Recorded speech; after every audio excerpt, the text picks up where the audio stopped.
እንደምን አድራችኋል ተመልካቾቻችን ከማለዳው የቢዝነስ ዘገባዎቻችን ጋር አብራችሁን ቆዩ። የኢትዮጵያ ታምርት ኤክስፖ ከፊታችን ከሚያዝያ 28 ጀምሮ ለ5 ቀናት እንደሚካሄድ የኢንዱስትሪ ሚኒስቴር ገለጸ። ሚኒስቴሩ አቶ መላኩ አለበል እንዳሉት የኢትዮጵያ ምርት በማስተዋወቅና የአምራቾችን አቅም ለማሳደግ የሚረዳ ሁነት ነው ብለዋል።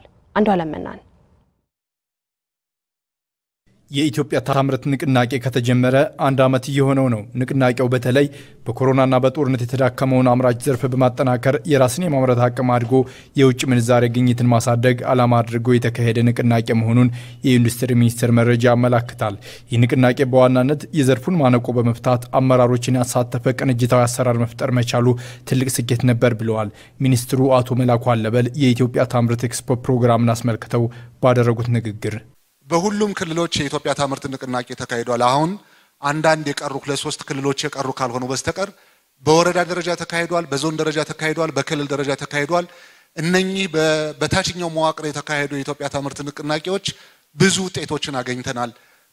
ከውጤቶቹ ሁሉ ትልቁ ውጤት አድርገን የወሰድነው የአመራሩን ትኩረት በማግኘት ረገድ እና ባለድርሻ አካላት ተቀናጅተው ወደ ስራ እንዲገቡ በማድረግ ረገድ ያለው እና ያስገኘው ውጤት ነው። ከፋይናንስ ተቋማት ጋር መሬት ከሚያቀርቡ ተቋማት ጋር ኤሌክትሪክ ከሚያቀርቡ ተቋማት ጋር ግብአት ከሚያቀርቡ ተቋማት ጋር እስከ ታችኛው መዋቅር ድረስ አብረን በመስራት በዘርፉ ያሉትን ማነቆች ለመፍታት ትልቅ ጥረት ተደርጓል። የአምራች ኢንዱስትሪ ዘርፉን በማነቃቃት ኢትዮጵያ ያላትን አቅም በዓለም አቀፍ ደረጃ ማስተዋወቅን ዓላማ ያደረገ የኢትዮጵያ ታምርት ኤክስፖ በሚሊኒየም አዳራሽ የፊታችን ሚያዝያ 28 ጀምሮ እንደሚካሄድ ሚኒስትሩ አብራርተዋል። ይሄ የኢትዮጵያ ታምርት ንቅናቄ ከሚያዝያ 28 እስከ ግንቦት 2 በመናካሄድበት ወቅት የኢትዮጵያን ምርት ለዓለም እናስተዋውቃለን።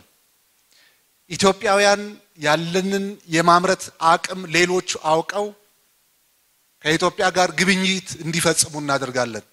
ቴክኖሎጂ የሚያስተዋውቁ የውጭ ባለሀብቶች ወደ ሀገር እንዲመጡ እናደርጋለን። በባለሀብቶቹ መካከል በማኑፋክቸረሮቹ መካከል ትስስር እንዲፈጠር እናደርጋለን።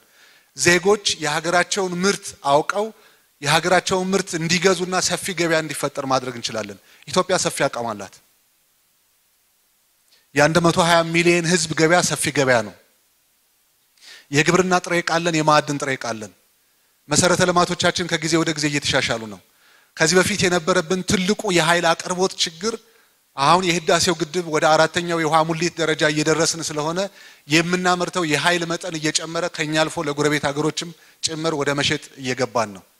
እነኚህን ሁሉ አቅሞች ለመጠቀም ይሄ ኤክስፖ ራሳችን የምናስተዋውቅበትና ሌሎችንም አውቀን የምንጠቀምበትን እድል ይፈጥርልናል። በዚህም የኢትዮጵያ ታምርት ኤክስፖ ምርቶችን አቅርቦ ከማስተዋወቅ ከማስተሳሰርና አቅማቸውን ከማሳደግ ባለፈ የፖሊሲ ሀሳቦችን ማመንጨት የሚችሉ ምክክሮችና መድረኮች እንደሚካሄዱ የኢንዱስትሪ ሚኒስትር ዴኤታው አቶ ታረቀኝ ቡልታ አምራቾች የነቃ ተሳትፎ እንዲያደርጉ ጥሪ አቅርበዋል። ይሄ ኤክስፖ ኢንዱስትሪው ልዩ ትኩረት እንዲያገኝ ያደርጋል ማለት ነው። ስለዚህ ትልልቅ የአገሪቷ ፖሊሲ አውጪና የሚመለከታቸው ተቋማት ጋር ልዩ ውይይቶችን እናደርጋለን።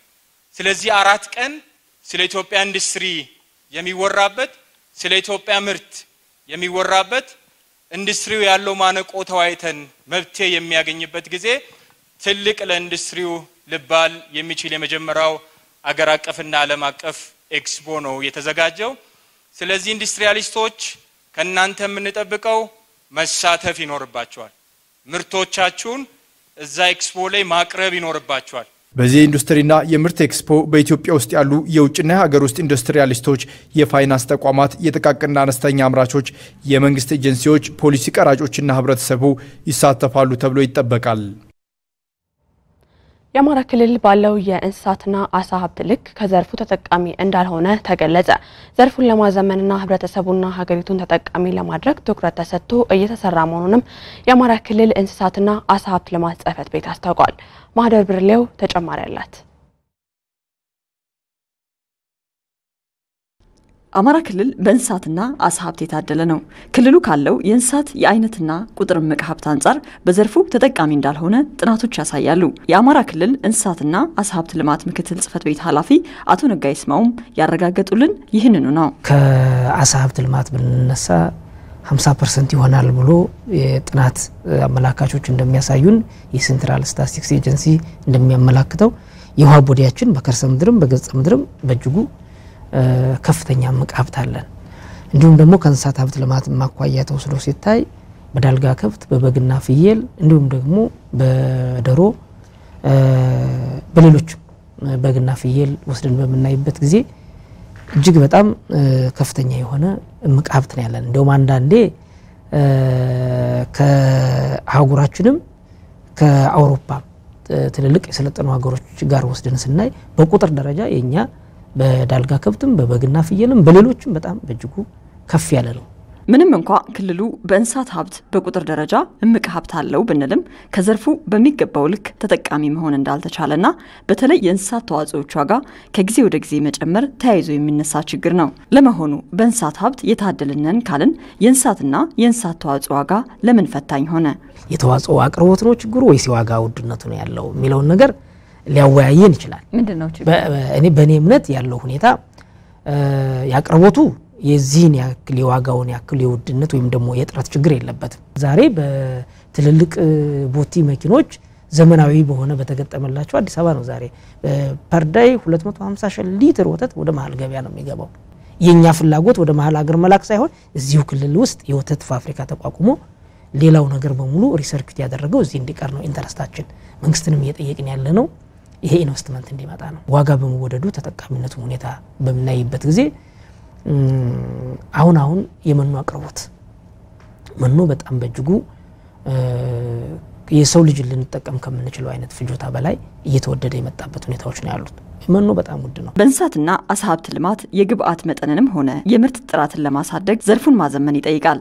ከዚህ ጋር ተያይዞ ደግሞ እንደ ሀገርም ሆነ በክልሉ ዘርፉ ትኩረት ተነፍጎት እንደቆየና አሁን አንጻራዊ መነቃቃት እንዳለ የአማራ ክልል እንስሳትና አሳ ሀብት ልማት ጽፈት ቤትም ክልሉ ያለውን እምቅ የእንስሳትና የአሳ ሀብት ለማልማት ከመቼውም በላይ ትኩረት ሰጥቶ እየሰራ እንደሆነ የጽፈት ቤቱ ምክትል ኃላፊ ነግረውናል። ሂውጅ ኢንቨስትመንት ይጠይቃል። ዝም ብሎ እንደ ሌላኛው ኢንቨስትመንት የሚመጣ አይደለም። ለምሳሌ በአማራ ክልል ውስጥ በፕላናችን ያስቀመጥነው ትልልቅ በከተሞችም ከከተሞች ውጭም ራንቾች ያስፈልጋሉ። የወተት ፋርም ያስፈልጋል። ዘመናዊ የሆኑ የወተት ፋርሞች ዘመናዊ ፋርሞችን ባለሀብቱ እንዲገባ እያደረግን ያለን በከተሞች አካባቢ ላይ አሁን በዝቅተኛ በመካከለኛና በከፍተኛ ስፔሻላይዜሽን እየገቡልን ያሉ ይሄን ይበለጠ እያሰፋን ያለን።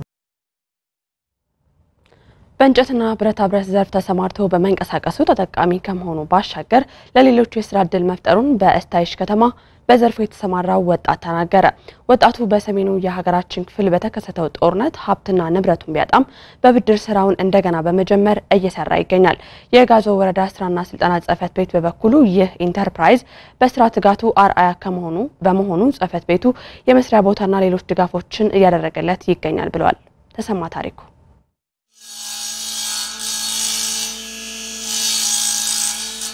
በሰሜኑ ዞን ጋዞ ወረዳ የእስታይሽ ከተማ ነዋሪ ነው። በከተማው በእንጨትና ብረታ ብረት ዘርፍ ተሰማርተው ከሚንቀሳቀሱ ኢንተርፕራይዞች መካከልም አንዱ ነው። መካሻው በዘርፉ ከቴክኒክና ሙያ ኮሌጅ ያገኘውን ዕውቀት በመጠቀም በርና መስኮቶችን ጨምሮ የተለያዩ የቤት መገልገያ ቁሳቁሶችን በመስራት ከራስ አልፎ ለሌሎች የስራ ዕድል ፈጥሯል። በሰሜኑ የሀገራችን ክፍል ተከስቶ በነበረው ጦርነት ንብረታቸው በመውደሙ ለችግር ከተጋለጡ የአካባቢ ወጣቶች መካከልም አንዱ ነው። ጦርነቱ ከዚህ እንደወጣ ጀምሮ መጥቶ ንብረታቸውን ሁሉ መዝግቦ ለመንግስት አስተላልፎልን ነበር። መንግስት ግን እስካሁን ምንም ያደረገልን ነገር የለም። የወጣት ምንም እንኳን ሀብትና ንብረቱን ቢያጣም በውስጡ ከፍተኛ የሥራ ፍቅር ያለው በመሆኑ ከግለሰቦች ብድር በማፈላለግ ተግቶ በመስራት ላይ ይገኛል። ከወደመ በኋላ ሙሉ በሙሉ ዜሮ ነበርኩኝ። ከዛ ከሰዎች ተበዳድሬ ጀመርኩኝ። ማሽኖቹ የሄዱትን ማሽኖች ተክቻለሁ ሁሉንም አሁን እና ተክቼ ልጆቹንም ከነገርኩ ከ6ቱ 2ቱን ቀንሼ 4ቱ ከኔ ጋር ነው ያሉት እና እነሱም ጋር አብረን እየኖርን ነው። ስራዎችንም እየሰራው ነው። እዴንም እየከፈልኩ ነው። ወደው ያ የመንግስትን ሳይሆን ከሰዎች ተበድሬ የወሰርኩት ማለት ነው። ከደረሰበት ችግር ለማገገም እየሰራ ያለው ወጣት መካሻው አሁን ላይ በጥሩ ሁኔታ እየሰራ እንደሚገኝና ወረዳውም የመስሪያና የመሸጫ ቦታ ድጋፍ እንዳደረገለት ነግሮናል። ወደ 270 እስከ 300 ሺህ ብር የሚደርስ ካፒታል አለኝ ከጦርነቱ በኋላ ማለት ነው። ከዛ በፊት እስከ 500 ሺህ ብር ከ90 ሺህ ብር ተነስቼ እስከ 500 ሺህ ብር የሚደርስ ግን ንብረት ነበር ስለወደመ ነው እንጂ። የጋዞ ወረዳ ስራና ስልጠና ጽፈት ቤት ምክትል ኃላፊ ወይዘሮ ደብረወርቅ ደሳለ በበኩላቸው የዚህ ኢንተርፕራይዝ የስራ ትጋት ለሌሎች ባሪያነት የሚጠቀስ መሆኑን ገልጸው በቀጣይ የብድር አገልግሎት በማመቻቸት ወጣቱን ተጠቃሚ ለማድረግ እየሰራን ነው ብለዋል። መካሽ የቆየ ሞዴል ኢንተርፕራይዛችን ነው። ያው በእንጨትና ብረታ ብረት ከመምራን ከኮሌጅ እያስመጣን ድጋፍ እንሰጣለን፣ ክትትል እናደርግለታለን። እሱም ጠንካራ የስራ ባህሪና የስራ እድል ጭምር ፈጥሮ በስሩ ባለሙያ ቀጥሮ እየሰራ የሚገኝ ኢንተርፕራይዛችን ነው። ያው በእኛ በኩል ያደረግንለት ድጋፍ አሁን ብድር እንዲሰጠው እያመቻቸን ነው። ከነባር ኢንተርፕራይዞች እሱን አንደኛ አድርገን እያመቻቸን ነው። ነገር ግን አንደኛ ያለውን ብር የምንሰጠውን ብር 100,000 ብር ነውና ያን ያክል ማቴሪያል የሚያቀርብ አይደለም። የብድር አክሰሱ የተሰጠን እንደ ወረዳ የተሰጠን በጀትም 4 ምናምን ብር ስለሆነ ያን ያክል ስራ የሚያሰራ አይደለም። ግን በዚያው ባለችን እሱን ለማስጠቀም ከጸደይ ባንክ ጋራ እየሰራን ነው። በጋራ ፕሮሰስ ላይ ነው። በቅርቡ ብድሩ ይሰጠዋል እሱ። ከዚህ ወጣት ያገኘውን እውቀት በመጠቀም በቀጣይ ህይወቱን ለመቀየር እየሰራ እንደሚገኝም በዚህ የእንጨትና ብረታ ብረት ስራ ተቀጥሮ የሚሰራው ወጣት ነግሮናል። ያው እንደዚህ ስራ ድሮ ይሄ ቆንጆ ስራ ነው። ምክንያቱም ሙያ ስለሆነ ያው ቆንጆ ነገር ነው። በጣም ደስ የሚል ነው። የእጅ ሙያ ነው። ያው የሚያበላ ነገር ስለሆነ ቆንጆ ነው። ያው መካሽ በጣም ጎበዝ ባለሙያ ነው። እንደ ወረዳችን በቃ ጥሩ ባለሙያ ከሚባለው አንዱ ግንባር ቀደም መካሽ ነው። የስራ ጥራቱም ከሚባለው በላይ በጣም በጥራት ነው የሚሰራው። ብዙዎቹ ወጣቶች ተምረው የመንግስትን ስራ ብቻ በመጠበቅ ጊዜያቸውን ማጥፋት የለባቸውም። ይልቁንም በእንደዚህ አይነት የስራ መስክ ሊሰማሩ ይገባል። በእንጨትና ብረታ ብረት ስራ የተሰማራው የመካሻው ወዳጅ መልእክት ነው። አንደኛ ተስፋ ለመቁረጥ ነው ዋናው። እኔ ለወጣቶች እምላቸው ተስፋ ቆርጦ መቀመጥ ሳይሆን ባለህ ነገር ወደ ስራ ብትገባ ውጤታማ ትሆናለህ። ተደራጅተው ወደ ስራ ለገቡ ኢንተርፕራይዞች የሚደረገው የመስሪያ ቦታና ብድር አቅርቦት አነስተኛ መሆኑን ኢንተርፕራይዞች ተናገሩ። የቦታ አቅርቦትና የመሰረተ ልማት ችግሩን በመፍታት ኢንተርፕራይዞችን ማገዝና መደገፍ ሀገር በቀል ባለሀብት ለመፍጠር የሚያስችል በመሆኑ ድጋፉ ሊጠናከር እንደሚገባ ኢንተርፕራይዞች አሳስበዋል። ሰላማዊት ነጋ ተጨማሪ አላት። ስራ አጥነት የኢትዮጵያና የሌሎች ታዳጊ ሀገሮች አንዱ ፈተና ነው። ይህንን ፈተና ለመሻገር ስራ ፈጣሪ ወጣቶችን መፍጠር ይገባል። በየደረጃው ያሉ የስራና ስልጠና ዘርፎችም ይህንን ችግር ለመቅረፍ መረባረብ አለባቸው። የዚህ ድል ተጠቃሚ የሆኑት ቴዎድሮስና መስፍን የህብረት ሽርክና ማህበር ተጠቃሽ ናቸው። ማህበሩ በሞተር ሳይክል ጥገና የተሰማራ ሲሆን አባላቱ ከራሳቸው አልፎ ለሌሎችም የስራ እድል ፈጥረዋል። 2011 ወደ መጨረሻው አመት አካባቢ ነው ተደራጅተን ወደ ስራ ማህበሩ ስናቋቋም 2 ሰው ሆነን ያቋቋመው 28 ሰው አለ በውስጣችን ነው። 24ቱ በቋሚነት ያለ ሲሆን በኮንትራት የምናሰራቸው 4 ሰዎች ደግሞ አሉ። በፍጥነትና በጥራት ለህብረተሰቡ አገልግሎት እየሰጡ መሆኑንም ነው የማህበሩ ስራ አስኪያጅ መስፍን አዲሱ የሚናገረው። አሁን ለምሳሌ የነዳጅ መያዣው ታንከሩ ሲጣመም ብዙ ጊዜ እንኳን ሌላ ኢትዮጵያ ላይ የሚቃና ይመስለኛል። እሱ ነገር አሁን እኛ ማሽኑን አስመጥተን ከውጭ እያቃና ቀለምም ሞተሮቹ አርጅተው ወድቀው አይቀሩ። በውበትም በአካላዊም ጥገና በደንብ ጠግነናቸው ወደ ነበረበት እየመለስን እንደ አዲስ ምንሰራበትም ሂደት አለ። ወደ ስራ ሲገቡ የባህር ዳር ከተማ አስተዳደር በሙያዊ ስልጠና በብድርና ቦታ አቅርቦት ድጋፍ ቢያደርግላቸውም በቂ አለመሆኑንና ይህ ችግርም ስራቸውን ለማሳደግ ችግር እንደፈጠረባቸው ይገልጻል። መንገድ ላይ ዘግተን ቦታ ስለምንሰራ ተሽከርካሪ እንደልቡ መሽከርከር ስለማይችል የቦታ ድጋፍም ተደርጎልና በደንብ ብንሰራ አሁን እኛ እቅዳችን የ2016 ከ50 ሰው በላይ የመያዝ እቅድ አለና እሱን ደግሞ ያው ቢያግዙን ሞር ይሻላል ብለን እናስባለን። በሞተር ሳይክል መጠጋገኛውን እንዳለው ሁሉ በቀጣይነት ግን ከዚህ የሚሰራበትን ነገር ኢትዮጵያ ውስጥ እኛ ራሳችን የምናመርትበትን ነገር ይዘን የተነሳን የተወሰኑ ብድሮችን በልማት ባንክም ተሰጥቶን ነበር። ያው ያን ያክል አርኪም ባይሆን የስራ እድል የተፈጠረላቸው ሙያ እየተማሩ መሆኑንና ስለወደፊት እቅዳቸው እንዲያስቡ እንዳገዟቸው ይናገራሉ። ምንም አልሰራም ነበር። ሰፈር ነበር ቁጭ ያልሆነ ቦታ ነበር የሚኖር መስፍን አምጦ ጋራጅ ያስገብቶና አሁን 4 አመታችን ነው። ከዚህ መስራት ከጀመርኩ 1 አመት ከ5 ወር አካባቢ። ከዚህ በፊት ስራ አልነበረኝ፣ ተማሪ ነኝ ነበርኩ። በጣም ብዙ ነገር ተምሬያለሁ። ከሙያም ውጪ ለህይወት ያለን አመለካከትን የተሳከረ እንዲሆን አድርጎልናል። በዚህ በወጣትነቱ የተሻለ የስራ ፈጠራን ፈጥሮ እኛን አቅፎ እያሰራን ያለ ትልቅ ሰው ነው። ቤተሰብ እኔን ሳፖርት የሚያደርግበትን መንገድ ቀንሼ እኔ ራሴን እንዲሁም ትንንሾችን እየረዱበት ነው። በስራ ጥራትና ፍጥነታቸው መርጠዋቸው እንደሚመጡም ነው ደንበኞቻቸው የሚናገሩት። በተለያየ ጊዜ ሞተር እዚህ ሰርቪስ ላስደርግ እየመጣሁኝ አውቀዋለሁኝ። በደንብ መስራት ይችላሉ። በቃላቸው መሰረት ይሰራሉ። እንደገና ደግሞ ሞተሩም ከተጠገነ በኋላ ዋስትናም አላቸው። በፈለግሽ ሰዓት ያልተስተካከለ ነገር ካለ መተሽም እንደገና ማሰራት ትችያለሽ። ማመን እስከሚያቅትሽ ነው ሞተሩ እንደገና አዲስ አስመስለው ነው የሚሰሩት። በባህር ዳር ከተማ 436 ኢንተርፕራይዞች በማኒፋክቸሪንግ አገልግሎት ዘርፍ በግብርናና ኮንስትራክሽን ዘርፎች የተደራጁ ሲሆን 349ኙ ጥቃቅን ደረጃ ላይ ያሉ ናቸው። 87 የሚሆኑት አነስተኛ ሲሆኑ በ2015 ዓ.ም 6 ኢንተርፕራይዞች ወደ መካከለኛ ተሸጋግረዋል። የባህር ዳር ከተማ ስራና ስልጠና መምሪያ በቦታና ብድር አቅርቦት እንዲሁም ስልጠናዎችን በመስጠት ድጋፍ እንደሚያደርግ የመምሪያው ኃላፊ አቶ አስሚ ብርሌ ተናግረዋል። ቴክኖሎጂ ማላመድ ማሸጋገር እንዲሁ ደግሞ ከኮሌጁ የሚሰሩ ቴክኖሎጂዎችን ኢንተርፕራይዞች ተቀብለው ያንን እንዲተገብሩት በማድረግ ቢዝነሳቸው እንዲሰፋ እና የተሻለ ገበያ እንዲኖራቸው የገበያ ትስስሮችን መንግስት ድጋፍ ያደርጋል።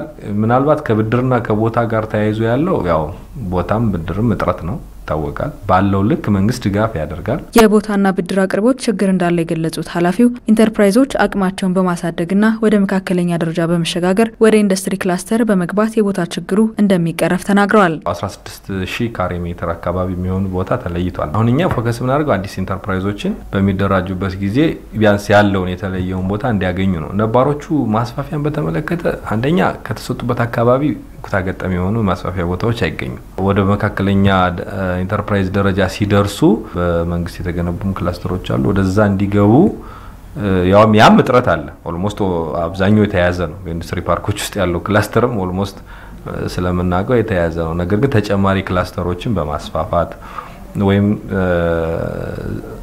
ማህበር መስርተው ቢሆን ክላስተሮችን እንዲገነቡ የማድረግ በፕላን ማመላከት እንዲህ አይነት ነገሮች ዘላቂ የሆነ ስራዎች ሊሆኑ ይችላሉ እንጂ